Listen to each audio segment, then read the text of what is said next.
Salam, hər birinizi xoş gördük. 16 noyabr tarixində Kaspinin keçirdiyi imtahandan 5-ci siniflərin doğru sualları ilə tanış olaq. İngilis dili üzrə təbii ki. 51-də doğru cavab C olacaqdır. 52-də doğru cavab olur yenə C. 53-də C. 54-də B variantı. 55-də C variantı. Faydalı testlərin davamı üçün kanala abunə deyilsinizsə, abunə olmağı da unutmayın. 56-cı sualda cavab deməli B. 57 B.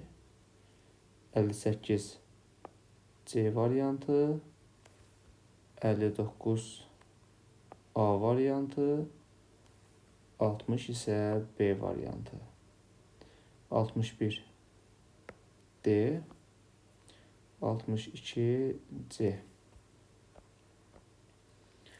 63'də B variantı. 64 B. 65 A variantı. 66 B. 67 B variantı. 68 A variantı. 69 B. 70 isə yenə A variantı. Belə əziz şagirdlər, ümid edirəm ki, faydalı oldu. Hər birinizə uğurlar olsun.